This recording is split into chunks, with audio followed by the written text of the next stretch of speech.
This is the biggest way that I stop myself from. I swear to you, if I could give you one massive takeaway from today, see, I'm getting in really close now. If I could give you one massive takeaway, use this tactic. I use it all the time, every day, and it stops me from overeating. Today's episode is taken from a live call inside of my signature program, the Bombshell Blueprint. If you want to know more about the blueprint or how once you get your little mitts on it, you can finally stop sabotaging your progress and start losing weight, just head on over to kyliepax.com/blueprint or hit the link in the show notes. But the fifth way that you're making your weight loss harder, and I feel like this is, I probably should have even started with this one because we all do it. It's so common, is negative self-talk. Negative self-talk, sister. The constant criticism and guilt that we put ourselves through over certain food choices just creates a negative emotional spiral, which pretty much always ends up leading to emotional eating or more emotional eating. And we just use that as a coping mechanism. So that's one of the ways that our negative self-talk is screwing us over. Another way is that we blame ourselves instead of blaming the system that we're using. Like if you've come off of a previous diet and it was a restrictive diet, or you had to count all your macros or do all those things, then that's not realistic. It's maybe something you can do for a day, but it's not a lifestyle that you want to cultivate. So obviously that's not a system that really is going to work for you long term, but you don't blame the system. You blame yourself and think it's you and you don't have enough willpower and so on and so forth. It was never you. It was never you. You were using the wrong system. And then of course, as far as the negative self-talk goes, we dive into the whole willpower narrative. Well, I have enough willpower. And, if we gain weight, we think it's our fault for not being strong enough instead of the diet's fault for being unrealistic and ineffective, quite frankly. That's what I'm going to say. So just look at things from a more open lens and more constructive lens. Like turn it over. Do you know, when I have to make a decision on something, I mean, what have I got here? I've got so much junk in front of me.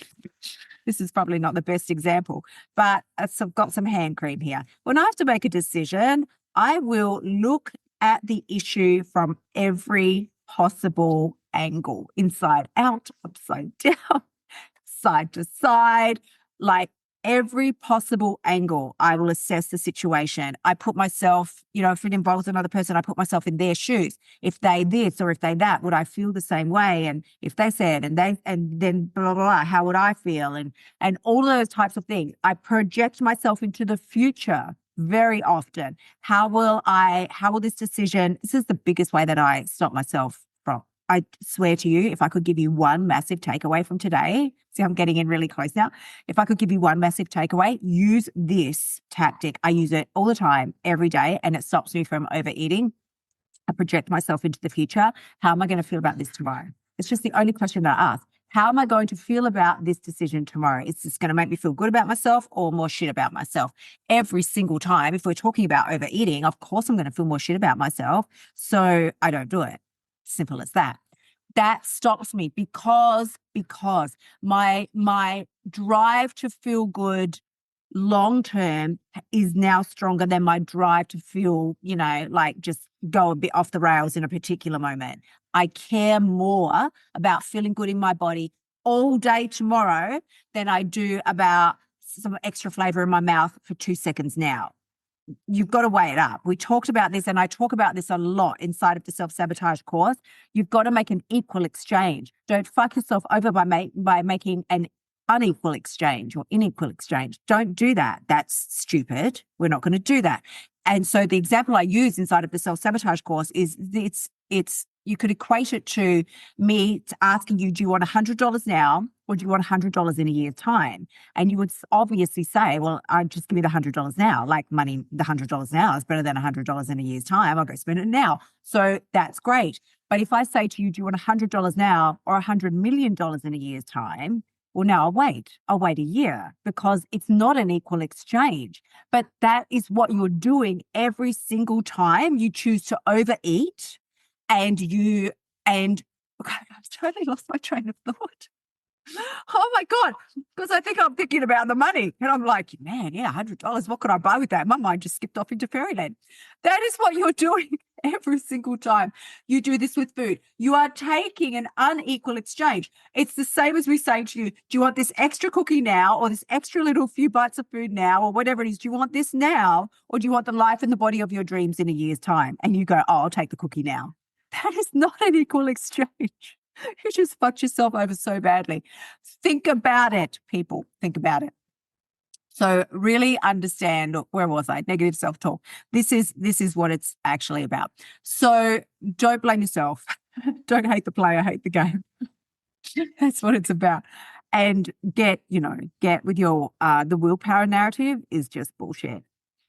It's not ever gonna fly. It's not your fault for not being strong enough. When you have to rely on willpower to like grit your teeth and see something through, it's not the long-term solution for you, honey. It's just not. That was never, ever going to be something that was going to work for you. So just let that one go.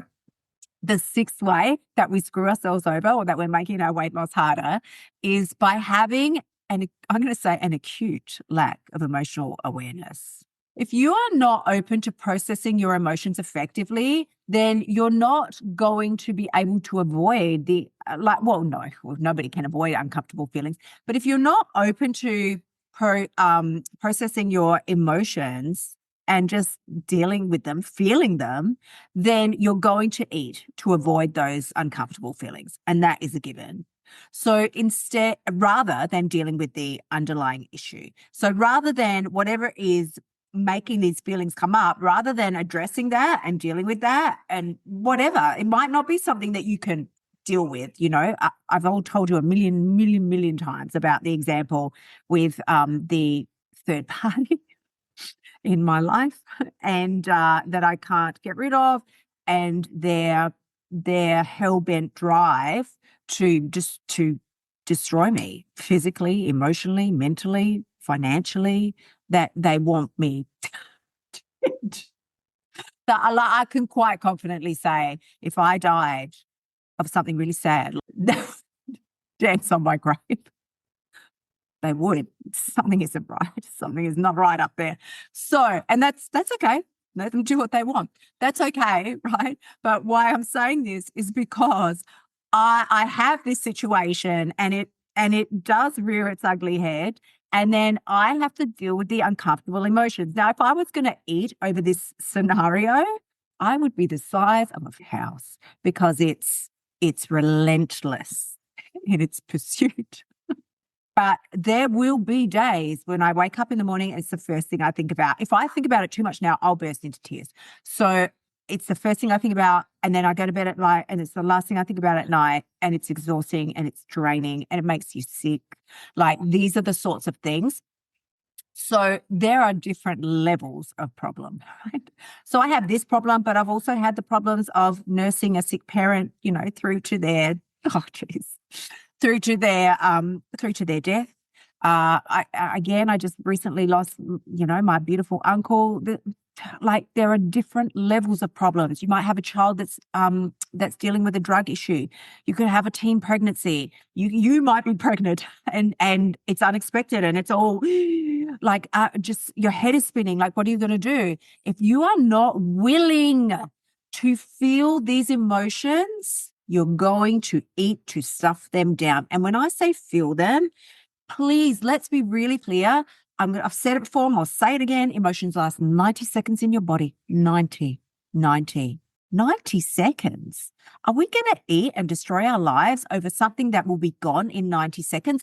And don't sit there and say to me, Kylie, these feelings have been there longer than 90 seconds. Mine are there 24/7. The emotions have been there longer than 90 seconds. Yeah. The emotions I feel of massive anxiety, fear, worry, they're there almost 24/7. But that's because I'm continuing the narrative. I'm choosing to continue the narrative.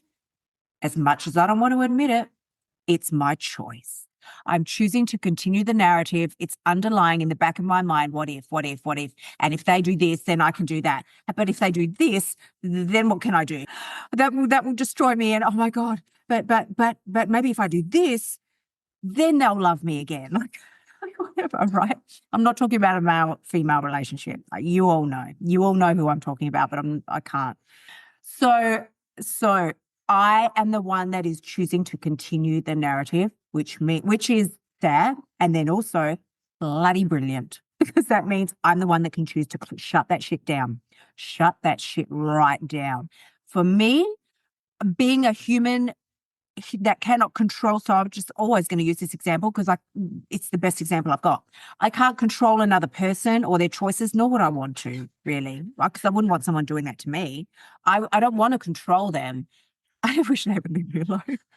I don't want to control them or their choices, and I can't. So now what are my options? If we're talking about worry and processing our emotions, now what are my options? So for me, I'll just give you what I'm currently using. I have nothing left apart from taking all the legal course of actions that I can take and I'm able and are available to me. There are practical steps I can take. And then there's also mental, emotional, and spiritual steps that I can take. For me, that's God. There's only so much I can do. And after that, I have to hand it over and trust. Trust. I can't fix situations. I couldn't fix, like, if there was somebody was picking on at my kid or like something, like I can't do that. There's certain practical steps you can take. You can't control the whole entire outside story. So then we must go inwards. Again, the more I learn to healthy and productive ways to process my emotions, the less and less I think about the things that worry me. The less they're there. Now they'll pop in and then be gone. And I'll go 8 hours without thinking about it until something happens or someone says something and I'm like, ugh. So, and that's great as well. How wonderful is that? Progress is always there. So I say all of that to remind you, 90 seconds, bitches. The feelings do only last 90 seconds. And the other thing I was going to say about that point number 6 about having a lack of emotional awareness is don't have unrealistic expectations on your weight loss. If you have unrealistic expectations, and by that I mean looking at somebody else and how they've gone and their journey and going, why aren't I like that? I should be like that. Well, if I'm not like that, then I'm failing. And then we eat. No, sis, we don't roll like that. Get smart, sexy, savvy, and switched on, not witched on, switched on. Your journey is your journey and it has to be taken your way and in the manner that is healthy for you. My weight loss is happening really slowly. It's happening, but it's happening really slowly. Do I want it to happen faster? Absolutely. Do I wish it was just over? Yes, I do. But also I'm 53 and I have stress in my life, and high cortisol levels do increase the fat storage hormone. So there are factors. Do they stop me from losing weight? Absolutely not. No. But they might make my journey a little slower. I just have to get on board with that. And I'm fine with that. I mean, I would rather it happen slowly, but it happens, than for me to have unrealistic expectations and screw it over by eating emotionally and throwing it all in and binging every 2 days because it's not happening fast enough. I know it's going to happen. So if I get on the scale and I don't see, a huge movement in that particular week or nothing in that particular week, it doesn't bother me. I just keep right on going because I know it's going to happen. That's the difference between me and you. If you get on the scale and you see it hasn't moved, you lose your shit and you go and binge. Now, not only did you not lose weight, you gained weight. Unrealistic expectations. So the final way that you're making your weight loss so much harder, the 7th way, is by having the all or nothing mentality, which so many of us have. Pretty much anybody who's been in the diet world for more than 2 seconds has all or nothing mentality because that's what they teach you. You got to get it perfect. You got to get it right. If you fuck it up, you won't get the results. It's not true. It's absolutely not true, but we do have remnants of that all or nothing mentality. So the all or nothing approach that the diet industry, bestows upon us is that one tiny slip-up is going to entirely ruin your progress. There's no comeback from that. And so we end up binging, which makes the consistency that we all need to see results, makes that like exponentially more difficult and harder to obtain. So like I said earlier, look at the system that you're using first and then look at yourself. What does your external system look like? Are you set up for success? Do you have a strong morning routine? And if you do, are you doing things that you think you should do because, the 5 a.m. club or the 4 a.m. club said you should be doing it? Or are you doing shit that you actually enjoy and want to do? I used to love journaling in the morning. Now, not so much. And I was trying to force it for a really long time. And now I've just decided it's not something, I'm not in that era right now. It may come back, it might not, but it's not the key to morning routine success, not by any means. So they say you should read a book. I'm like, not really feeling that either, but I make my plan. I do my juice. There's certain things that I do. I do my blue light mask or my red light mask, whatever's going on, and have a meditative moment where I just sit and it's visualization really. I just sit and I visualize how I want my day to be and my life to be and all those things. And that's it. If that's 10 to 15 minutes, I would rather do that than try and force out 45 minutes of some bullshit that I'm resenting the whole time. Look at your system first and then look at yourself. After I've looked at my system and I've decided, this system is structured in a way that's going to be really productive now and conducive to the results that I want to get. Now let me look at me, because now if there's anything holding me back, it's me personally. Now it's a mindset issue. Also, think deductively. Like I said, are you trying to force things into your structure and routine that you don't want there?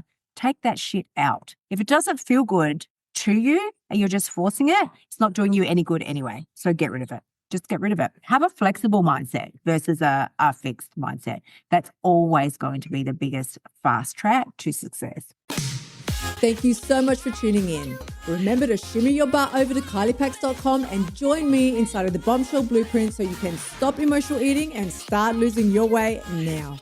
You'll also find helpful notes and resources inside my past podcasts that will help you lose your weight without losing your sanity. I will see you next week.